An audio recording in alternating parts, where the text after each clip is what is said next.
There's an ancient Greek philosopher named Heraclitus who stood by a river 2,500 years ago and said something that would haunt philosophy forever. No man steps in the same river twice. Because the river is always changing, and so is the man. But here's what most people miss about that story. Heraclitus wasn't just talking about water. He was talking about you, standing in front of your Instagram grid, paralyzed by the question, which version of me am I about to freeze forever? Today we're diving deep into one of the strangest psychological patterns of our digital age, the person who uses Instagram constantly, but never posts on the grid. Most people think this is just about being private or lazy. But what if your story's only existence is actually sophisticated self-preservation? What if that permanent feed terrifies you for the same reason the river terrified ancient philosophers? Because it tries to freeze something that was never meant to be frozen? Psychologists call this digital ephemerality anxiety. The self is not fixed. You are the river, and Instagram is trying to make you a photograph. Let me tell you about Maya. She's 29, works in marketing, and hasn't posted on her feed in 11 months. But she posts stories almost daily, coffee cups, sunset walks, little windows into her life that vanish in 24 hours. One Saturday, she took a photo at an art gallery opening. The light was perfect. She looked genuinely happy. It was real. She opened Instagram to post it. And then the questions started. Would her high school friends think she was pretentious? Would her boss see vulnerability as weakness?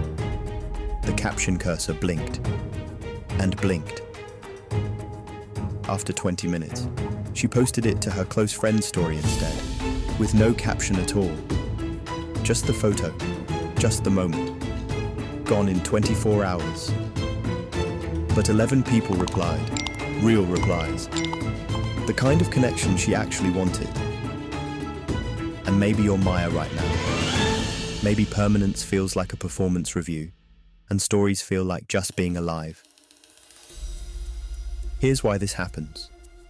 When you post to your feed, you're building a permanent record that anyone can scroll through years from now, looking for proof that you're coherent, that the you from 3 years ago matches the you from last Tuesday. But stories say, this is who I am right now, and tomorrow I might be someone slightly different, and that's allowed. Your brain learned early, probably in middle school, that being pinned to a single version of yourself is dangerous. You watch people get mocked for changing. You learn that staying the same is how you stay safe. And the caption itself. It's not just words. It's a declaration of meaning that defines you, forever. But stories let you exist without explanation. You weren't avoiding posting because you're lazy. You are protecting the most essential truth about being human, that you're allowed to change, without it becoming evidence against you. And here's where it gets deeper. When you post permanently, you're feeding the algorithm. You're entering a system that measures your worth in likes and shares. But stories? They're shown only to people who already chose to follow you. They're quieter, more human scale. When someone replies to your story, it's a conversation. When someone likes your feed post, it's a metric. But understanding why you avoid permanence doesn't make the fear disappear. Because there's something deeper happening here. Something that ancient wisdom traditions understood, and that Instagram accidentally recreated. There's a Japanese phrase from the 16th century, ichi go ichi e. It means one time, one meeting. It comes from the way of tea, where both host and guest understand. This exact moment will never happen again.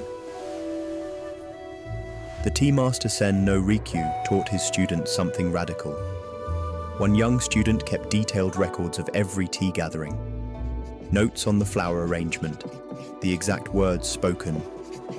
He wanted to preserve the perfect ceremony. But the more he recorded, the more anxious he became, because every ceremony now had to live up to the last one. He was creating his own permanent feed of ceremonies, and it was crushing him. One day, Rikyū asked him, "Why do you carry the weight of every tea ceremony you've ever attended into the tea room today?"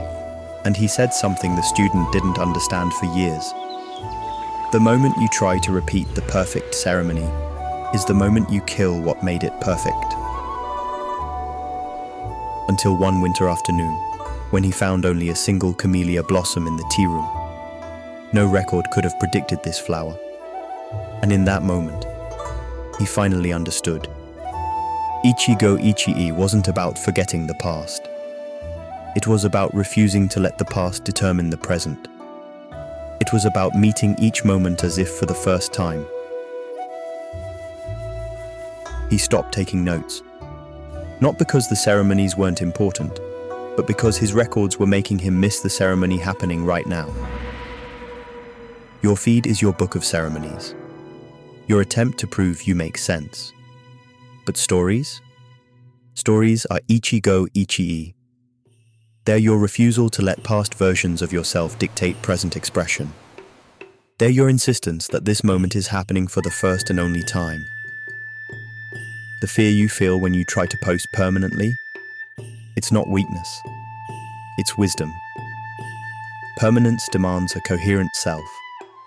But Heraclitus was right, and Sen no Rikyū was right, and your nervous system is right. You are the river, and rivers don't have feeds. So how do you practice Ichigo Ichii in a world designed to lock everything down? Here are 2 invitations. First, before you close Instagram because the caption won't come, pause and ask yourself, am I trying to explain myself or express myself? Explanation seeks approval. Expression seeks connection. When Maya finally posted that gallery photo, 3 weeks later, her caption was 4 words. Needed this. No explanation. Just expression.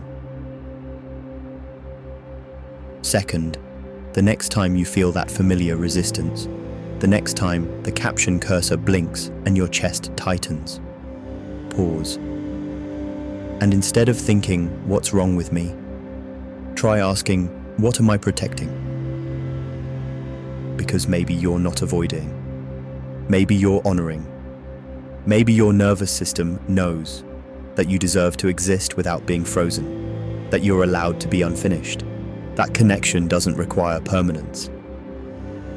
I catch myself doing this, posting a story and wondering if I should put it on my feed instead, as if the story wasn't enough.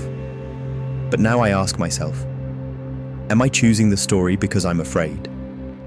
Or because this moment deserves to be a river, not a photograph? Most of the time, it's the river. And that's not weakness. That's wisdom. So we return to where we began, to Heraclitus standing by the river, watching it change. You were never broken for choosing stories over permanence. You were being human. You were refusing to be frozen. You were practicing Ichigo Ichii, treating each moment as if it's happening for the first and only time, because it is. And in that 24-hour window, you discover what you've been protecting all along. The freedom to be unfinished, the freedom to change, the freedom to step into the river, knowing you don't have to be the same person who stepped in yesterday. Your story's only existence? It was wisdom all along. Every story you post becomes a small rebellion, a quiet refusal to be pinned down, a reminder that you, like the river, were always meant to flow.